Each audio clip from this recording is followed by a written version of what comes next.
আনচেলত্তির শেষ সুযোগ। নেইমারের কারণে বহিষ্কার থেকে বেঁচে গেলেন ব্রাজিল কোচ। দর্শক, ব্রাজিলিয়ান ফুটবলের উত্তাল সমুদ্রে আজ এক নাটকীয় শান্তভাব ফিরে এসেছে। তবে এর পেছনে রয়েছে এক অবিশ্বাস্য গল্প। কয়েক ঘন্টা আগেও যেখানে কার্লো আনচেলত্তির বিদায় ঘণ্টা বেজে গিয়েছিল, সিবিএফ প্রেসিডেন্ট যেখানে বহিষ্কার আদেশে সই করতে কলম তুলে নিয়েছিলেন, ঠিক সেই মুহূর্তে দৃশ্যপটে হাজির হলেন স্বয়ং নেইমার জুনিয়র। নেইমারকে অবজ্ঞা করা আর তাকে ছাড়াই বিশ্বকাপ পরিকল্পনার অভিযোগে যে আনচেলত্তিকে আজই বিদায় করে দেওয়ার কথা ছিল, সেই আনচেলত্তি আজ বেঁচে গেলেন খোদ নেইমারের আক্ষেপে আর মহানুভবতায়। জানা গেছে, নেইমার নিজে ফেডারেশন প্রেসিডেন্টের সাথে একান্ত বৈঠকে বসেছেন এবং কোচকে আরও একটি সুযোগ দেওয়ার জন্য জোরালো সুপারিশ করেছেন। নেইমারের এই হস্তক্ষেপের পরেই আপাতত বহিষ্কারের সিদ্ধান্ত থেকে সরে দাঁড়িয়েছেন ফুটবল ফেডারেশন। তবে এটি আনচেলত্তির জন্য শেষ সুযোগ। এরপর সামান্য ভুল হলেই তাকে ফিরতে হবে ইতালিতে।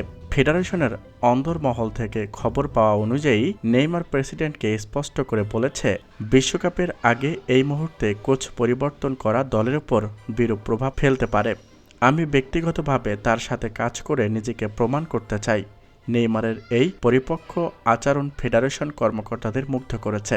তবে আনচেলত্তির জন্য শর্তগুলো এবার আগের থেকেও কঠিন। তাকে আগামী কয়েক মাসের মধ্যেই নেইমারকে নিয়ে একটি চূড়ান্ত সফল রণকৌশল করতে হবে। আনচেলত্তিকে জানিয়ে দেওয়া হয়েছে, তিনি এখন কেবল নেইমারের সুপারিশে টিকে আছেন। তার নিজস্ব কোনো শক্ত অবস্থান আর নেই। ডন কার্লোকে এখন নেইমারের ছায়াতলে থেকেই হেক্সা জয়ের স্বপ্ন বুনতে হবে, যা তার বর্ণাঢ্য কেরিয়ারের সবথেকে বড় চ্যালেঞ্জ হিসাবে দেখা হচ্ছে। কেউ বলছে নেইমার আজ বড় মনের পরিচয় দিয়েছেন, আবার কেউ মনে করেছেন আনচেলত্তিকে এবার শেষ সুযোগ দেওয়ায় ব্রাজিলের জন্য ঝুঁকিপূর্ণ হতে পারে। আনচেলত্তি নিজে যখন বহিষ্কারের খবর প্রায় নিশ্চিত জেনে প্যাকিং শুরু করেছিলেন, তখন নেইমারের এই সাহায্যের কথা শুনে তিনি কিছুটা আবেগপ্রবণ হয়ে পড়েছেন বলে শোনা যাচ্ছে। আনচেলত্তি এখন বুঝতে পেরেছেন যে ব্রাজিলের ফুটবলে টিকে থাকতে হলে কেবল কৌশল নয়, বরং নেইমারের মতো মহাতারকার সাথে হৃদয়ের সম্পর্কটা থাকা অতি জরুরি। এই ঘটনার পর আনচেলত্তি তার সুর বদলে ফেলেছেন এবং নেইমারকে বিশ্বের সেরা সম্পদ হিসেবে আখ্যা দিতে শুরু করেছেন, যাকে অনেকেই তার পিঠ বাঁচানোর কৌশল হিসেবে দেখছেন। পুরো ব্রাজিল এখন অধীর আগ্রহে তাকিয়ে আছেন আনচেলত্তির পরবর্তী পদক্ষেপের দিকে। নেইমারের দেওয়া এই মাইলফলক সুযোগটি কি ব্যবহার করবেন, সেটি এখন দেখার বিষয়।